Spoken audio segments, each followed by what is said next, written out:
தபஸ் என்றாலே எத்தனை இடையூறுகள் வந்தாலும் நாம் ஆசைப்பட்ட பலத்தை அடையும் வரை நிலையாக ஒரு விஷயத்தில் நிற்க வேண்டும்.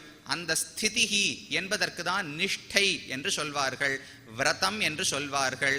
இப்படி சொல்லப்படுவதுதான் தபஸ். அப்ப மாயோன் என்பவன் பகவான் ஸ்ரீமன் நாராயணன்.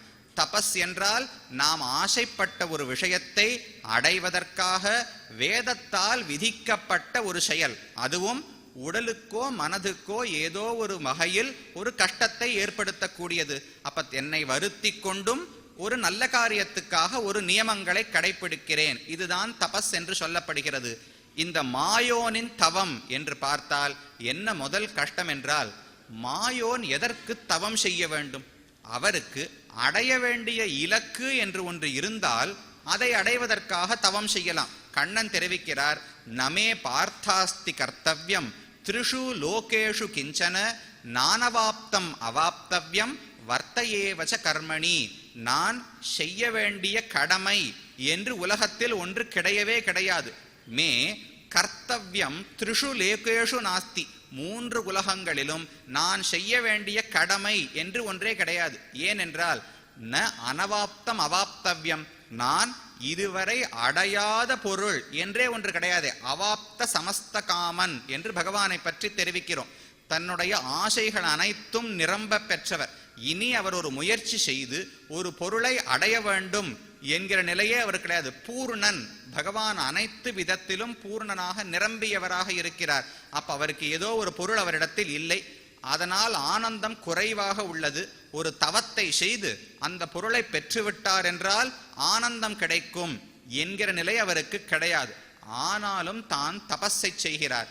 எதற்கு தவம் செய்கிறார் என்றால் அவருக்கு ஒரே குறிக்கோள் தான், இந்த சம்சாரத்தில் இருக்கக்கூடிய ஜீவாத்மாக்களை திருத்தி நல்வழிப்படுத்தி முக்திக்கு அழைத்து செல்ல வேண்டும். அவருடைய ஒரு வரியில் குறிக்கோளை எழுதினால், அதனால தான் த்ரிஷு லோகேஷு கிஞ்சன, உலகங்களிலும் நான் செய்ய வேண்டிய செயல் இல்லை என்றால் பொதுவாக தான் எதுவுமே செய்யவில்லை என்று தான் சொல்லவில்லை.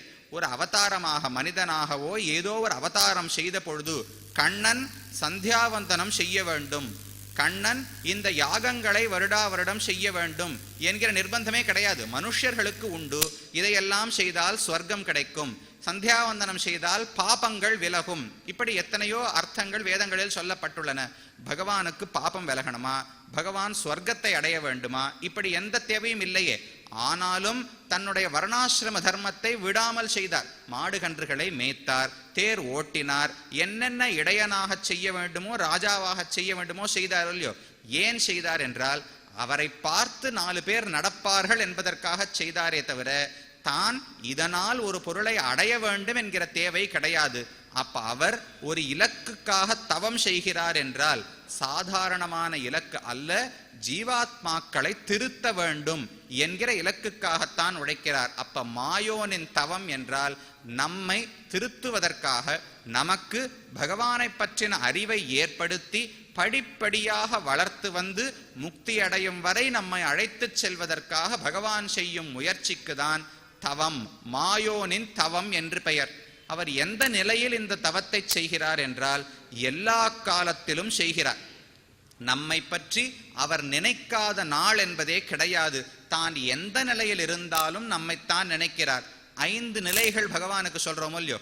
பரவாசுதேவன், வியூகவாசுதேவன், அதற்கு மேலே விபவாவதாரங்கள், அந்தர்யாமி, அர்ச்சாவதாரம் என்று 5 நிலைகள் பகவானுக்கு சொல்லப்படுகின்றன. பரரூபம், பரரூபம் என்றால் வைகுண்டத்திலே பகவான் வீற்றிருக்கிறாரோ இல்லையோ.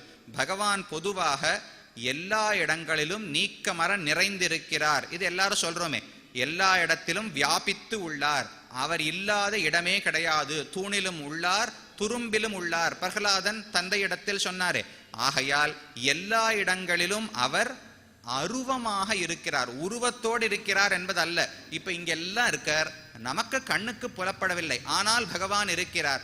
ஆனால் சில இடங்களில் விசேஷமாக ஒரு திருமேனியை எடுத்துக்கொண்டு, நமக்குன்னா உடல்னு சொல்லுவோம், பகவானுக்குன்னால் திவ்ய மங்கள விக்கிரகம் திருமேனி என்று சொல்கிறோம். அப்படி ஒரு திருமேனியை எடுத்துக்கொண்டு 5 நிலைகளில் பகவான் சேவை கொடுக்கிறார். என்ன 5 நிலை என்றால், ஒன்று ஸ்ரீவைகுண்டத்தில் பரவாசுதேவன் என்கிற நிலையில் இருக்கிறார். இரண்டாவது பார்க்கடலில் சயனித்தாரே வியூக வாசுதேவன், க்ஷீராப்திநாதன் என்று தெரிவிக்கிறோம். அவர் வியூக வாசுதேவன் இரண்டாவது நிலை. பரம், வியூகம், விபவம். விபவம் என்றால் பகவான் தன்னுடைய கருணையாலே எத்தனை அவதாரங்களை செய்கிறார். தசாவதாரம் என்று பொதுவாக கொண்டாடுகிறோம். 10 மட்டும்தான் அவதாரங்கள் என்பதல்ல, அதற்கு மேலும் எத்தனையோ அவதாரங்கள் உண்டு. பகூனி மே வியதீதானி ஜன்மானி தவச்சார்ஜுன என்று கண்ணன் கீதையில் தெரிவிக்கிறார். பல பல ஜன்மங்களை எடுத்துள்ளார். சில புராணங்களில் 34 அவதாரங்கள் காட்டப்படுகின்றன, சிலவற்றில் 37, 38 அவதாரங்கள் காட்டப்படுகின்றன.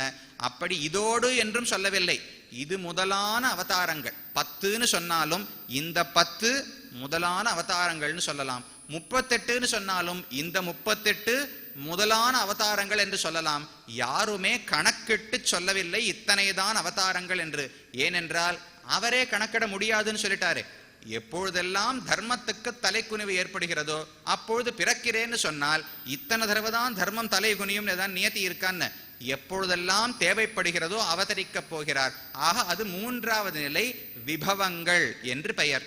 4வது அந்தர்யாமி, நம் ஒவ்வொருக்குள்ளும் உள்ளே அந்தராத்மா என்று சொல்கிறோமே, அப்படி இருக்கிறார். அந்தர்யாமி என்பது 4வது நிலை. 5வது நிலை அர்ச்சாவதாரம்.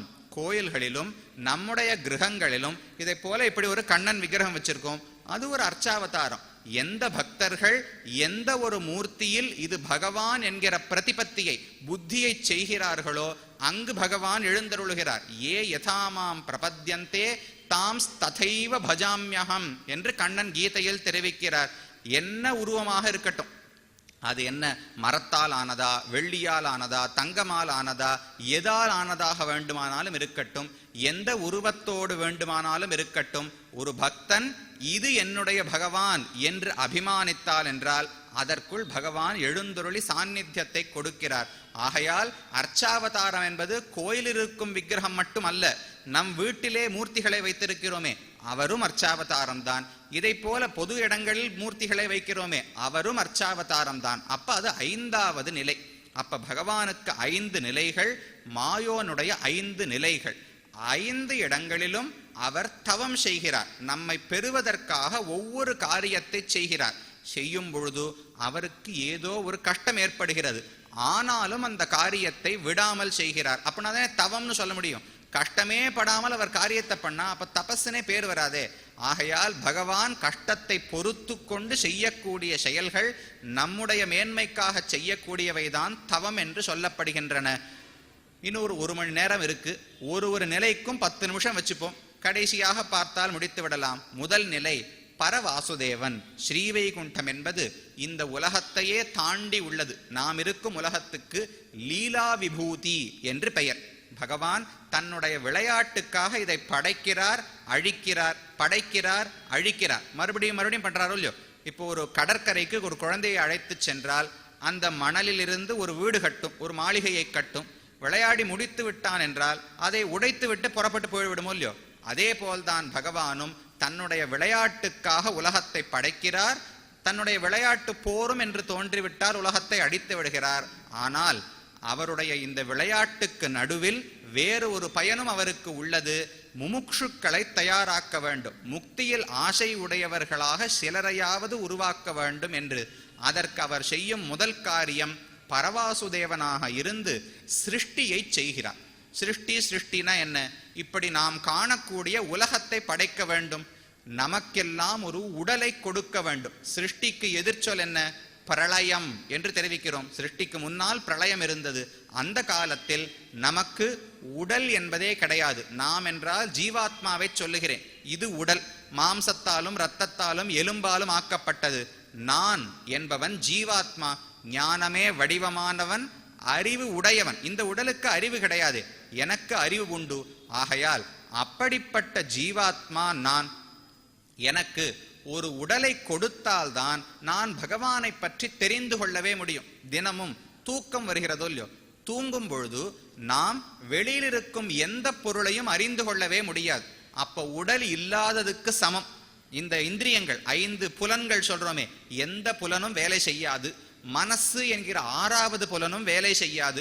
உடல் மூச்சு விடுமே தவிர வேற எந்த வியாபாரத்தையும் செய்யாதோ இல்லையோ.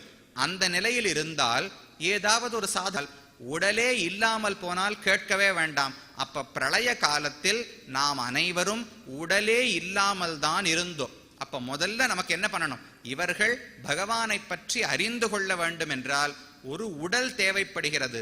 அதற்காகத்தான் சிருஷ்டியை தொடங்குகிறார். அப்ப பரவாசுதேவன் செய்யக்கூடிய தவம் என்பது என்னன்னால் சிருஷ்டி.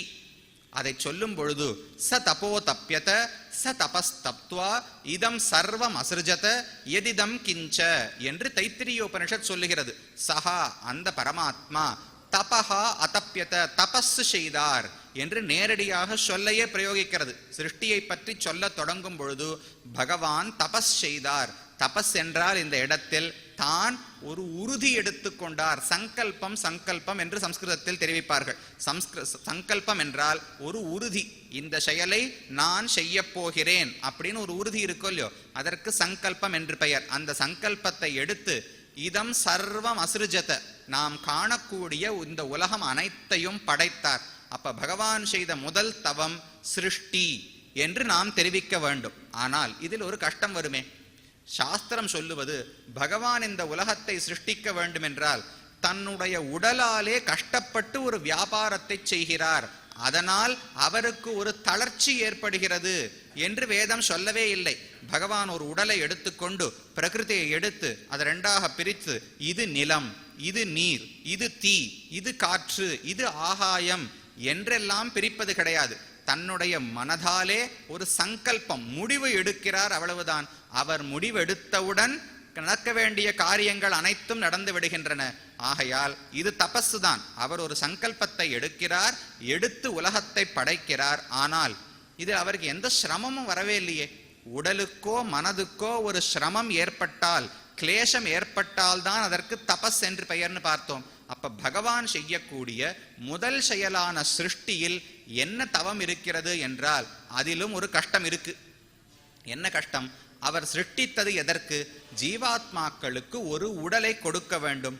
உடலை கொடுத்தால் சாஸ்திரங்களை அவர்களால் புரிந்து கொள்ள முடியும், வேதத்தை படிக்க முடியும். அதன்படி நடந்தால் மேன்மேல் நல்ல ஜன்மங்களை அடைந்து கடைசியாக முக்தியில் ஆசை பிறந்து முக்தி அடையலாம் என்பதற்காகத்தானே படைக்கிறார். ஆனால் உலகத்தில் அதன்படி யாரும் செல்வது கிடையாது. மறுபடியும் மறுபடியும் இந்த உடலோடே நம்மை சேர்த்து பார்த்து கொண்டு உடலேதான் நான், அப்ப உடல் ஆரோக்கியமாக இருந்தால் நான் நீடூழி வாழ்வேன் என்கிற எண்ணத்தோடு தான் இருக்கும்.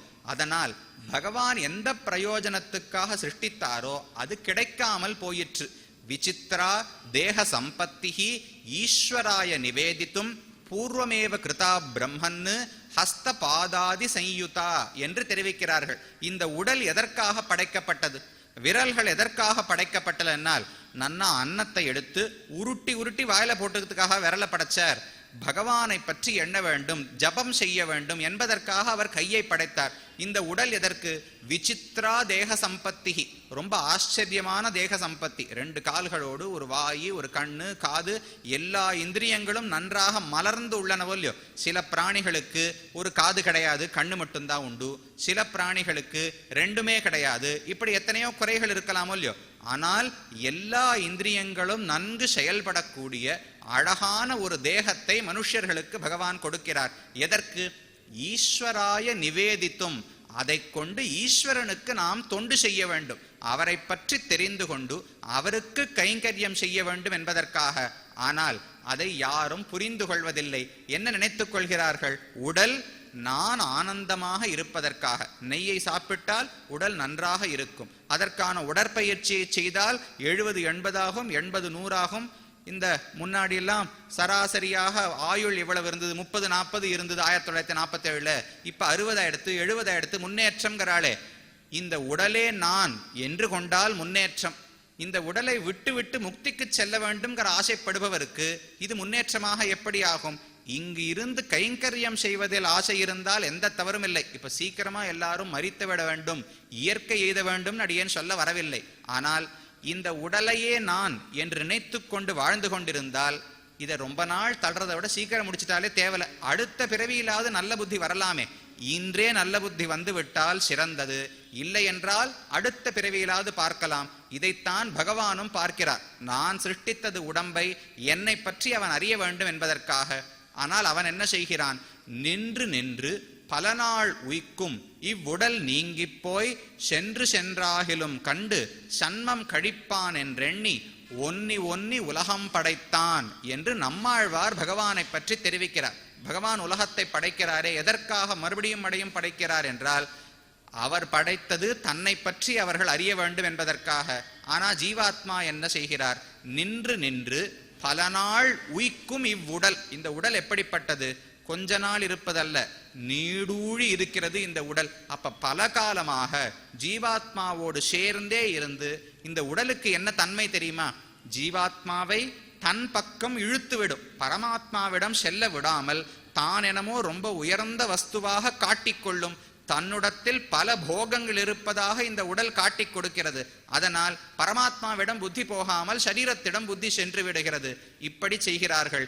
நின்று நின்று பல நாள் உய்க்கும் இவ்வுடல் நீங்கி போய் சென்று சென்றாகிலும் கண்டு சன்மம் கழிப்பான். இவன் மறுபடியும் ஜன்மத்தை எடுக்கிறானோ இல்லையோ, ஜன்மம் மரணம் ஜன்மம் மரணம் மாற்றி மாற்றி ஒரு சுழற்சியில் இருக்கிறான். ஏதோ ஒரு நாள், இன்று இல்லாவிட்டால் அடுத்த ஜன்மத்தில், அதுவும் இல்லாவிட்டால் அதற்கடுத்த ஜன்மத்தில் சென்று சென்றாகிலும் கண்டு, எவ்வளவு தூரம் வேணா போட்டுமே, என்னைக்காவது ஒரு நாள் இந்த உடல் தள்ளத்தக்கது, பகவான் தான் அடையத்தக்கவர் என்று புரிந்து கொள்வானோ இல்லையோ, அப்படி சென்று சென்றாகிலும் கண்டு சன்மம் கழிப்பான், ஜன்மங்களை இந்த சக்கரத்தை துறந்து என்னை வந்து அடைவான் என்று பகவானுக்கு நம்பிக்கை. நம்பிக்கையை யார் ஊட்டினார்கள்? நாம யாரும் நம்பிக்கையை கொடுக்கல. இதுவரைக்கும் இந்த சம்சாரத்தில் நாம் இருக்கிறோம் என்றால் ஒரே ஒரு விஷயம் நிச்சயமா சொல்லலாம், இதற்கு முன்ஜென்மம் வரை பகவான் திருவடிகளை பற்றி நான் முக்தி அடையவில்லை என்பது நிச்சயமா சொல்லலாமே. முக்தி அடைஞ்சிருந்தா இங்க இருக்க மாட்டோமோ இல்லையோ. ஆகையால் நாம் அனைவரும் இதற்கு முன்னால் பகவானுக்கு நம்பிக்கை அளிக்கவில்லை, அவன் பக்கம் முகத்தை திருப்பவில்லை, இந்த உடலையே பார்த்து கொண்டு இருந்தோம். தைரியமாக சொல்லலாம், இதுல எந்த பொய்யானதும் அல்ல. இந்த ஜன்மத்தில் மாறினோமா என்றுதான் பார்க்க வேண்டும். ஆக ஜீவாத்மாக்கள் எந்த நம்பிக்கையும் கொடுக்காவிட்டாலும் ஒன்றி ஒன்றி உலகம் படைத்தான். மறுபடியும் இந்த தடவை ஒன்னும் வரலையா, 5 முமுட்சுக்கள் தான் வந்தா, அதற்கு மேல முக்திக்கு யாரும் வரலையா, மறுபடியும் படைக்கிறேன். அந்த தடவை யாருமே வரலையா, பரவாயில்ல மறுபடியும் படைக்கிறேன். அந்த தடவை யாரும் வரலையா, மறுபடியும் படைக்கிறேன். இப்படியே பகவான் செய்கிறாரே, ஒன்றி ஒன்றி உலகம் படைத்தான்.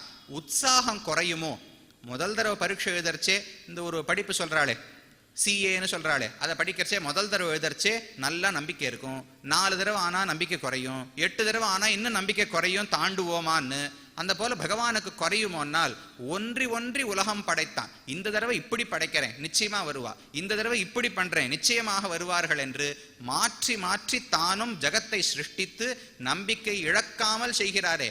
தனக்கு வருத்தம் வந்தாலும் யாரும் தன்னை அறிந்து கொள்ளாவிட்டாலும் தவம் செய்கிறார். தான் எடுத்த காரியத்தில் பயன் கிடைக்கும் வரை விலகாமல் நிற்கிறாரே, இதுதான் பரவாசுதேவன் செய்யக்கூடிய தவம். அப்ப பரவாசுதேவன் ஸ்ரீவைகுண்டத்தில் இருக்கிறார். அவர் செய்யும் காரியம் என்ன? சிருஷ்டி என்பது. அந்த சிருஷ்டியே ஒரு தவமாக ஆகிறது.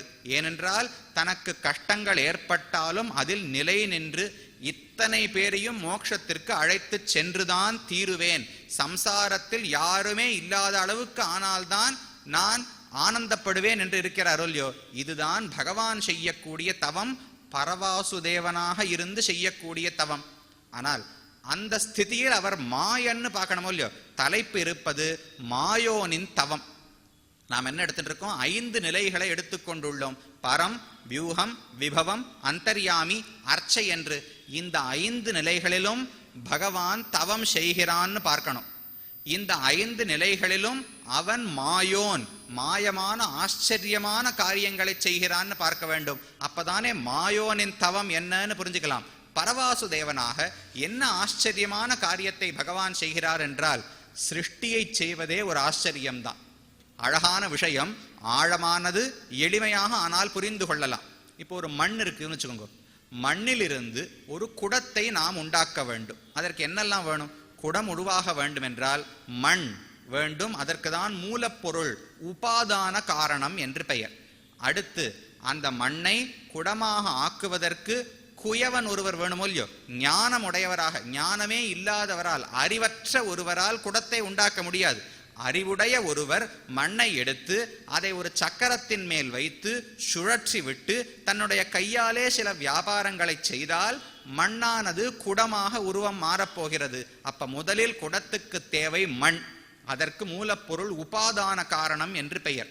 அடுத்தது ஒரு அறிவுடையவனான சேத்தனனான கர்த்தா, அவனுக்கு நிமித்த காரணம் என்று பெயர். அதுதான் குயவன். மண்ணை குடமாக ஆக்கக்கூடிய குயவனுக்கு நிமித்த காரணம் என்று பெயர். மூன்றாவது சககாரி காரணம். சககாரினால் உதவி செய்பவர் அப்படின்னு சொல்றோமோ இல்லையோ, என்னென்ன கருவிகளை எல்லாம் உபயோகிக்கிறோமோ அவற்றுக்கு சககாரி என்று பெயர்.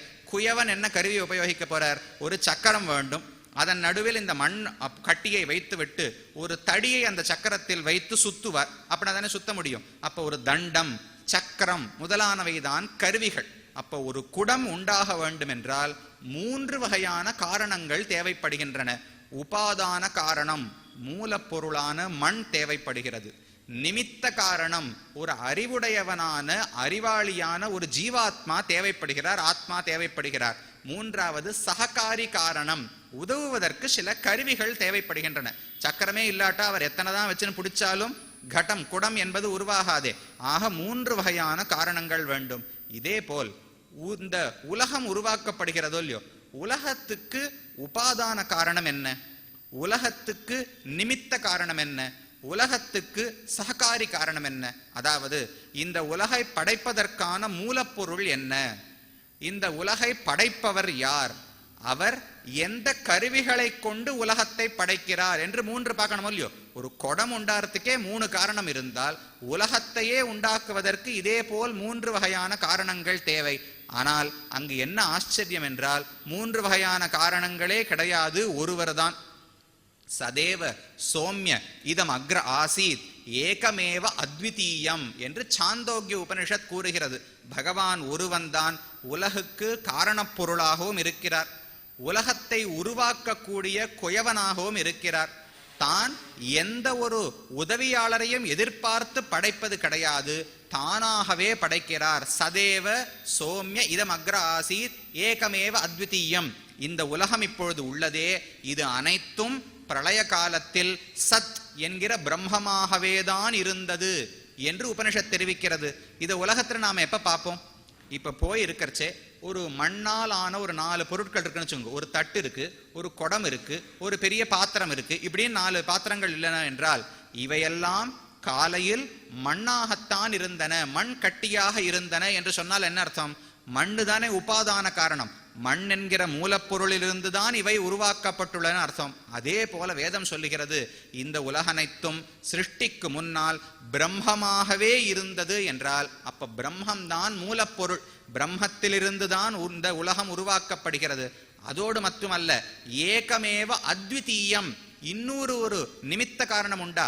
பிரம்மம் உலகமாக மாறுகிறது, அதை மாற்றுபவர் வேற ஒருவரானால் கிடையாது, தானேதான் தன்னை மாற்றிக்கொள்கிறார். இப்போ ஒரு சின்ன குழந்தை இருக்கு, அதோட உடல் வளர்கிறது, பாலன் என்பதை யுவா என்று சொல்கிறோம்.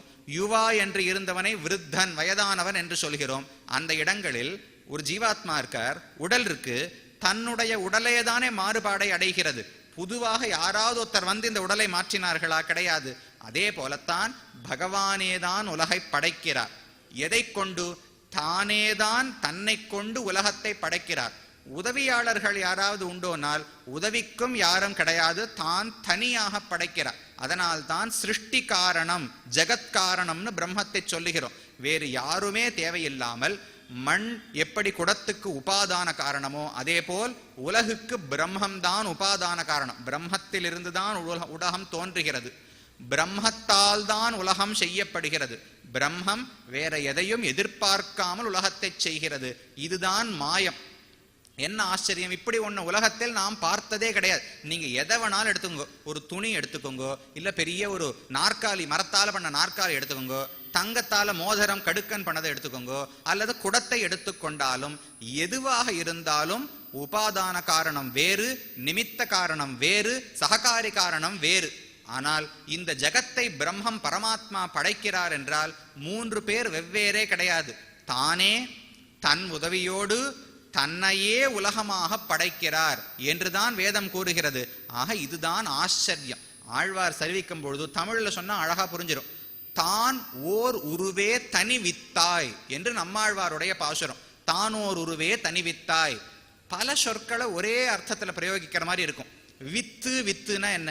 ஒரு மரம் உண்டாவதற்கான பீஜம், வித்து விதைன்னு சொல்றோமோ இல்லையோ, அதுதான் உபாதான காரணம்.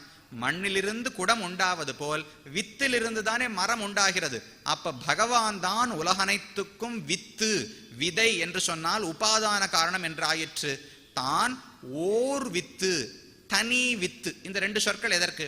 வித்துன்னு சொன்னா காரணம்னு எடுத்து, தான் வித்து, ஓர் வித்து, தனி வித்து என்று 3 வகையாக சொல்கிறார். எதற்கென்றால் அவனேதான் உபாதான காரணம், அவனேதான் நிமித்த காரணம், அவனேதான் சககாரி காரணம் என்று 3ஐயும் குறிப்பிடுவதற்காக. அப்ப மாயோன் பகவான் ஸ்ரீமன் நாராயணன்.